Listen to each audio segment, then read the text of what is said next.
Welcome back to the Deacon Hoover Radio Network. This is your host, Adam, with the star of the show, Alex Deacon, the Deacon of Real Estate. Alex, what's up? Drum roll, please. Roll on snare. Here's Alex. So, Alex, listen, we're going to talk about something stinky today. Something a little dirty. We're going to a little grimy today. I want to talk about sewage systems and how you can watch your profits, what you don't really want to do, guys, but you could literally watch your profits go down the drain without proper sewage management. So true. So I'll share a couple anecdotes, and these anecdotes always seem to cost me money, but that's how I learn. I learn by screwing up, or just by having bad things happen, because that's going to happen, yep. Right? Not that we screwed up, but and that's why we're here, ladies and gentlemen. You guys can learn from our mistakes. Yeah, absolutely. Okay, so let's talk about the first one. We bought this property pretty much, I had to make a quick decision on it. I was able to walk through it. The property was in a great area, high demand. It needed a ton of work. Ton. So taking that all into consideration, knew what we'd sell it for. It was an easy decision. One thing I missed on this was, and I won't do it again, at least I'll be more aware of it. This house, the person who lived there took horrible care of the house. So that should kind of set off a red flag, right? That maybe that sewer line, right? Sewer line we're talking about, has not been maintained and never been replaced. And this house was 1950, so it's probably original. Wow. That doesn't mean it's bad. It just means it's worth taking a look at. Yeah, it's almost 70 years old. Okay.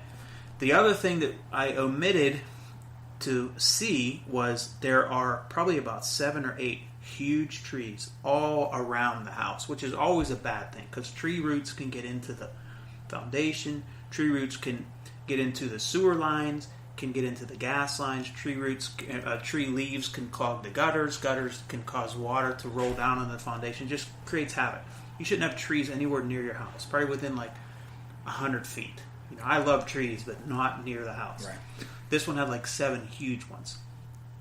So I didn't really factor that in. So anyway, we did everything right. We fixed up this house, did a fantastic rehab, redesigned the kitchen, just busted open a wall in the back dining room where there was just a window. We made a deck. Beautiful. Sold it in 2 days, sold for full price. We were going to make a marginal profit, probably $20,000-$25,000, because I knew this was a marginal profit deal. But it was a slam dunk because it was going to sell. It's a great area. So the home inspector came through it, said everything's wonderful. The sewer line is backed up. Okay, let's get a snake. Let's snake it. Snake won't even go down the drain. So anyway, the plumber puts a camera down in the drain. They see that there's roots. I mean, and my plumber said this is the worst he's ever seen. Like big roots just infesting the whole drain. I'm like, okay, give me a price because we got to do this. I can't sell the house with a bad sewer line. Right. If these folks back out, I still got to do it. Right.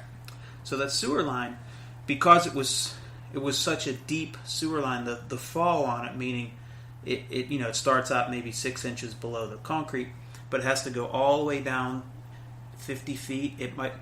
Not 50 feet deep, but it has to go and meet the big trunk line that's owned by the sewer authority or your borough, right? They own the big line in the street. This one was in the backyard. So you had to travel about 100 feet to get to that.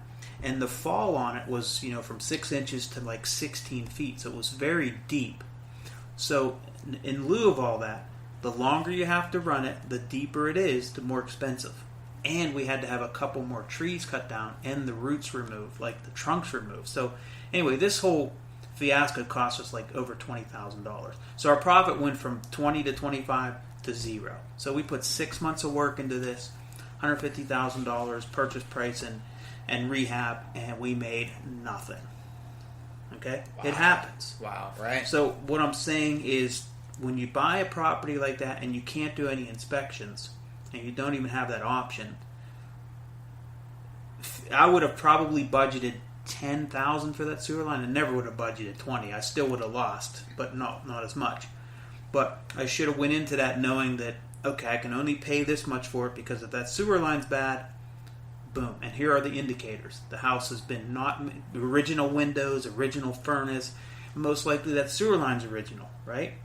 and there's a lot of trees in the yard. So I should have known better, and I will know better. So I'll give you another example. We just bought one in another area. The house was completely trashed. And what we decided to do was we bought it, and we decided just to sell it immediately, not do any work. We got a great price on it, sold it, boom. And I knew that sewer line was most likely going to be bad. So these folks were investors. They're buying it. They're going to flip it. The one inspection they wanted to do was a sewer line camera, and I knew it was going to come back bad. And it did.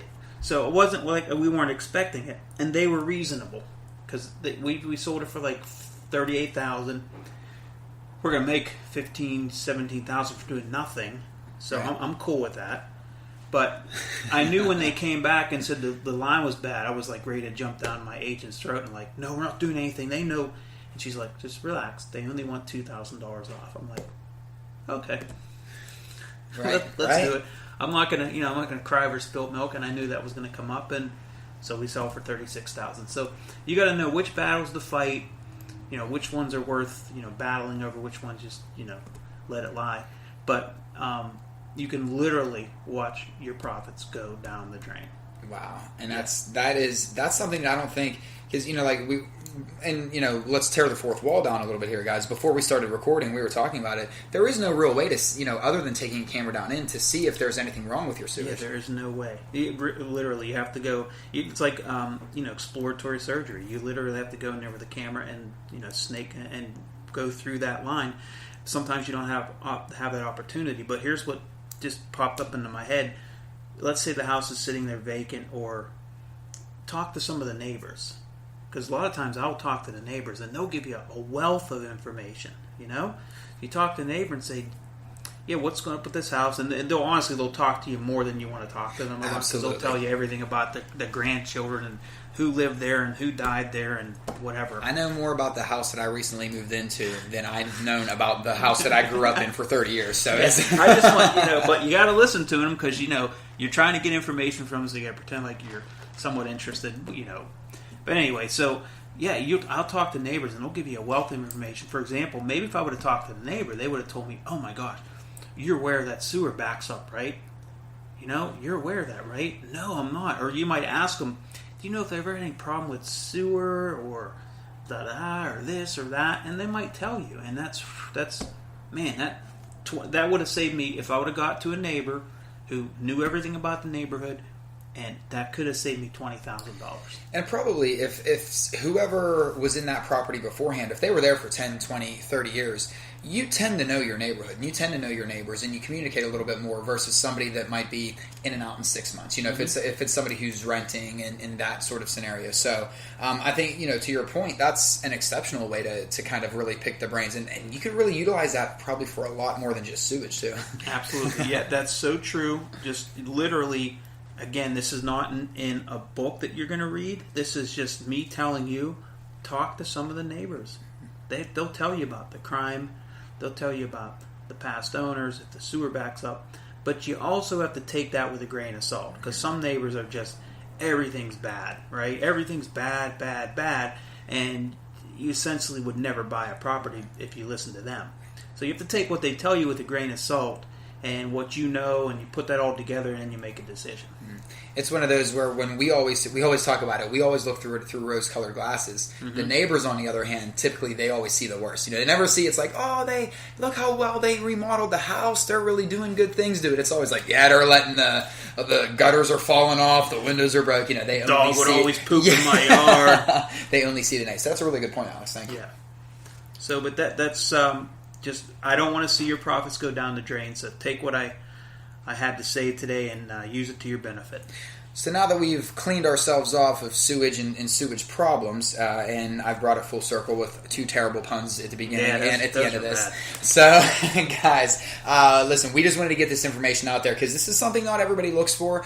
This is something that you'll come across in your career, but it's one of those, until you come across it, you won't know what to do. So let the deacon, like we always say, learn from the deacon's mistakes so that it saves your money, saves your profits long term. Guys, for the Deacon Hoover Radio Network, this is has been Adam, alongside Alex Deacon. As always, please make sure you're visiting dhrea.com/learn. Make sure you're subscribing to our channel on iTunes, Google Play, Spreaker, SoundCloud, all your favorite podcasting channels, YouTube as well for video. And guys, we will see you next time.